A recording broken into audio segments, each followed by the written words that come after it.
Graça e paz, boa tarde, tudo bem? Estudando a Bíblia juntos, eu, você e o Espírito Santo. Hoje, 13 de janeiro, 2h05. Estamos aqui para mais um estudo bíblico, Salmo 28. A resposta vem do Senhor. Hoje estudamos pedido de justiça e livramento, minha luz e salvação. E agora a resposta vem do Senhor, Salmo 28. Esse salmo também é um salmo de Davi.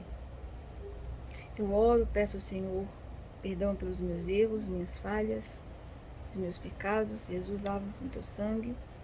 Peço ao Senhor espírito de sabedoria e de revelação, que Ele venha falar através de mim, que meu eu diminua e que Ele cresça em mim. Que o Espírito Santo venha ser o nosso professor. Em nome de Jesus. Que o Espírito Santo venha nos dar o espírito de sabedoria para alcançarmos o espírito de conhecimento, em nome de Jesus, espírito de revelação. Amém? Versículo 1. A ti, ó Senhor, eu suplico, rocha minha, não deixes de ouvir o meu clamor. Pois se permaneceres em silêncio, serei como os que voltam ao pó. Meu amado irmão e irmã, Davi estaria passando por alguma doença grave, por alguma circunstância, algum problema muito sério. Seu medo não era da morte em si, mas de morrer em meio à zombaria dos inimigos. Amém? O seu medo não era de morrer, mas o medo dele era a vergonha injusta. Davi precisava da companhia perdoadora, restauradora do Senhor. Então, essa expressão aqui, voltam ao pó, tem a ver com o Sheol, lugar dos mortos. Salmo 6, versículo 5. Mas, ao mesmo tempo, sugere o isolamento, nesse caso aqui, né, das masmorras destinadas aos piores pecadores. Então, o silêncio de Deus aqui, né, nessa passagem, quer dizer o quê? O pior dos castigos. É a pessoa que ainda sob a terra, estamos aqui sob a terra, né? É a pessoa que anda sob a terra sem poder conversar com Deus. É como um zumbi morto vivo. E eu cito aqui duas passagens. Isaías 14, versículos 15 ao 19 e Ezequiel 32, versículos 27 ao 30. Versículo 2. Ouve a voz das minhas súplicas, quando clamo a ti por livramento. Quando ergo minhas mãos em direção ao Santo dos Santos. Quando eu oro esses salmos, eu coloco a minha pessoa nos salmos. Quando eu oro por mim e meu esposo, eu coloco nós, eu e meu esposo. Então, quando você estiver orando, coloca a sua pessoa. Ora como se fosse você. Amém? Então, ouve as minhas súplicas, Senhor, quando clamo a ti por livramento. Quando ergo as minhas vozes em direção ao Santo dos Santos. Então, o que quer dizer aqui? As mãos erguidas expressam diversos aspectos da oração. Aqui, o gesto tem a ver com a súplica de um livramento. O Salmo 63, versículo 4, vamos lá. Salmo 63, versículo 4. Sim, por toda a minha vida eu te bendirei e erguerei meus braços, invocando o teu nome. Então, o Salmo 63, versículo 4, expressa o anseio de buscar a Deus. Em Êxodo 17, versículo 9, refere-se à intercessão que roga o poder divino sobre outras pessoas. Amém? O apóstolo Paulo, em 1 Timóteo, capítulo 2, versículo 8, dá instruções para que se levantem mãos santas e em harmonia.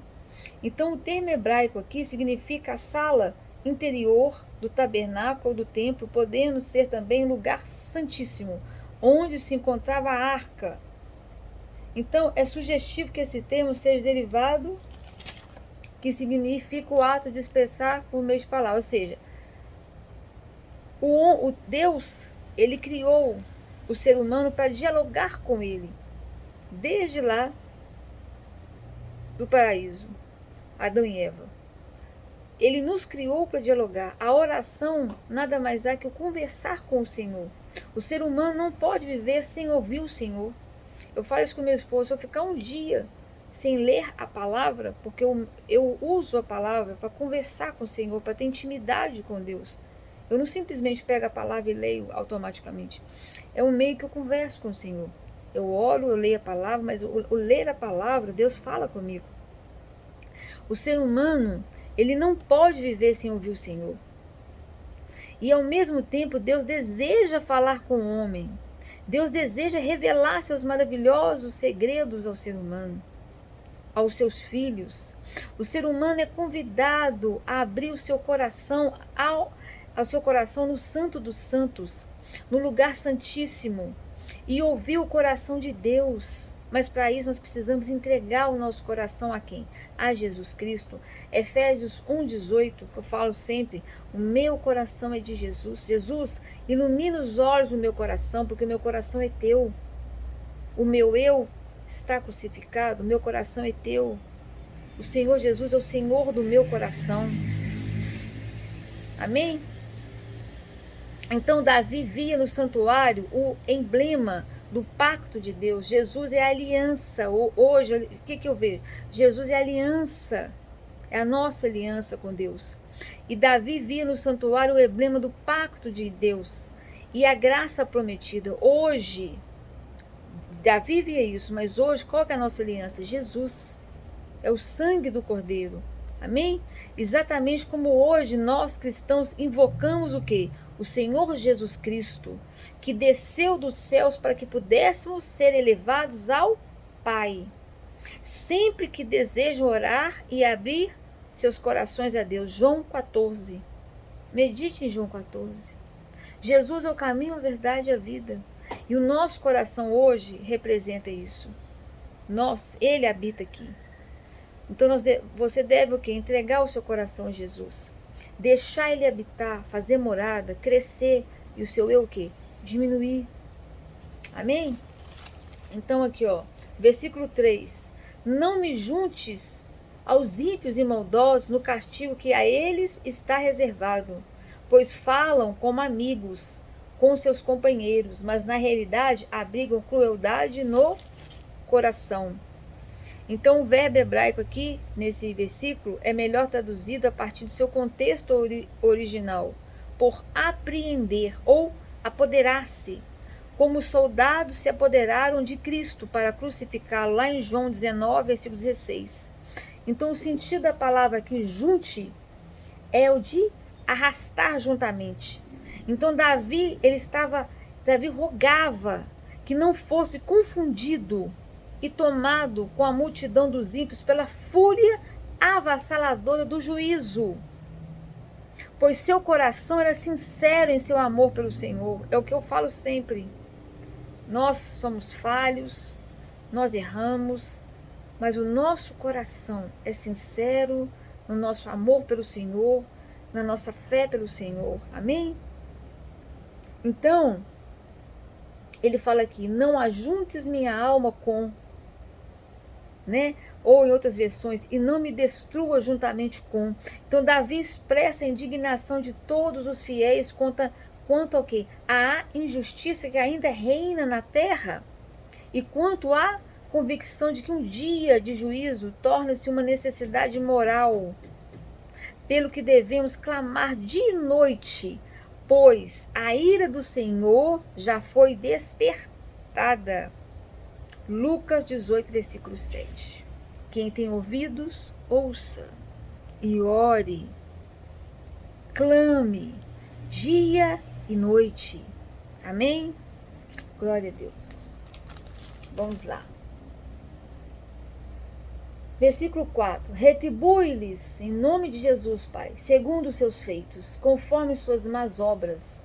Responde-lhes na medida de suas ações e dai-lhes o que merecem. Deus é justo. Deus é justo. De Deus não se zomba. De Deus não se zomba. porque não desejo reconhecer os feitos do Senhor, nem as obras de suas mãos. Ele os destruirá, em nome de Jesus, e jamais permitirá que se reergam. Então, se pegarmos essa expressão, ela também pode ser traduzida de uma forma mais literal assim, que ele os destrua e não os edifique. Era uma figura de linguagem comum entre os hebreus, segundo podemos ver em Malaquias. Assim, eles edificarão, eu, porém, demolirei. Malaquias 1:4. Versículo 6. Bendito seja o Senhor, pois atendeu às minhas petições. Eu creio. Deus nem homem para mentir, nem filho do homem para se arrepender. E a palavra de Deus é fiel. Ela não mente. O homem mente, Deus não. O Senhor é a minha força, o meu escudo. Efésios 6,16. Todo dia eu oro a armadura de Deus e falo: Pai, reveste-me, eu, meu esposo. Versículo 19, eu peço para a igreja, peço pelos santos, pelos meus irmãos em Cristo e demais pessoas, mas peço todo dia para me revestir, eu e meu esposo, nos alimentar, nos fortalecer no Senhor, na força do seu poder. E falo: o Senhor é o nosso escudo que fica entre nós e as pessoas, entre nós e as circunstâncias, entre nós e os adversários. O Senhor é a nossa força, o nosso escudo. Nele confiou o meu coração. E do Senhor recebeu favor, graça, favor imerecido. Todo o meu ser muito se alegrou e se alegra, não importa a circunstância, porque eu tenho o Espírito Santo. E eu ando no fruto do Espírito. E um dos gomos é alegria. Não importa a circunstância, porque eu confio em Deus, eu não confio no homem. Amém? E com meu cântico eu o louvarei. Aleluia. Glória a Deus. Olha só. É comum, amados, na literatura hebraica sagrada, profetas alterarem os tempos verbais, com o objetivo de quê? É o que eu estou fazendo aqui. Enfatizar o cumprimento das promessas do Senhor. Por quê? O que é fé? É você já crer que Deus já fez. Eu já creio que Deus já fez. Eu creio, acabou. Então é uma demonstração da certeza da resposta divina. Você pode ir lá no Salmo 12, nos versículos 5 e 6 aqui, ó. Deus já fez, já cumpriu.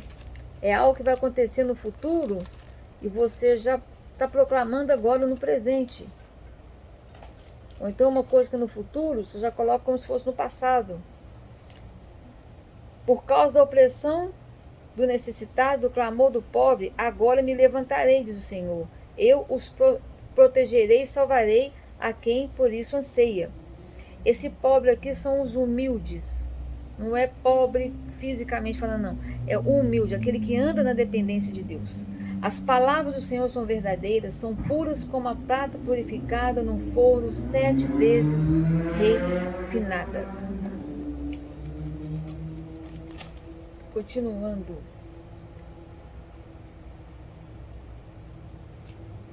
Glória a Deus. Deixa eu ver onde estou aqui. 5. Bendito o Senhor, pois atendeu minhas petições. O Senhor é minha força, meu escudo, nele confio meu coração, e o Senhor recebeu favor. Todo o meu ser muito se alegrou, e com o meu cântico eu louvarei. Versículo 8. O Senhor é minha força. O Senhor é a força do seu povo. Ele é a fortaleza salvadora do seu ungido. Efésios 3,16. Todo dia, Senhor, fortalece-nos no âmago do nosso ser por meio do teu Espírito Santo. O Senhor é a nossa força, Ele é a nossa fortaleza salvadora. Então, aqui Davi está relembrando, ele relembra a sua condição de ungido, de escolhido do Senhor. Se você ler lá no Novo Testamento, Efésios, que eu tanto falo, capítulo 1, ao capítulo 3, até o capítulo 1 ao capítulo 3, até o versículo 13, você vai ver o conceito que só seria melhor elaborado lá sobre isso. A nossa condição, nós somos ungidos, filhos de Deus, escolhidos. Cristo, por causa de Jesus Cristo, nós somos justificados. Agora estamos nas condições de filho de Deus e somos agora guardados em Jesus. Olha lá. Se refere ao povo ungido e escolhido de Deus. Agora nós somos povo ungido e escolhido de Deus. Medite, Efésios 1, do capítulo 1 ao capítulo 3. E você vai até o versículo 13. Para você ver a sua condição de ungido, de povo ungido e escolhido de Deus. Amém? Salva o teu povo e abençoa a tua herança. Apacenta-os como seu pastor e conduze-os para sempre. Então, Davi tinha plena consciência de sua missão. Efésios 1, 18. Ilumina os olhos do nosso coração, Pai, para que saibamos qual é a nossa missão, qual que é a nossa, qual que foi o nosso, conforme o nosso chamado. Qual que é o nosso chamado, Pai? Ilumina, Jesus, os olhos do nosso coração, para que cumpramos o nosso chamado. Amém? Então, nós temos que ter plena consciência da nossa missão, desde quando foi ungido por Deus pelas mãos de Samuel. Em diversas ocasiões, as Escrituras atribuem a Davi o título de pastor, mas ele mesmo atribui tal ofício ao Senhor, salvo no caso de que ele é ministro, servo de Deus. Calvino, que observou que a humanidade é pisoteada pelos pés dos reis governantes, uma vez que a maioria rejeita e desdenha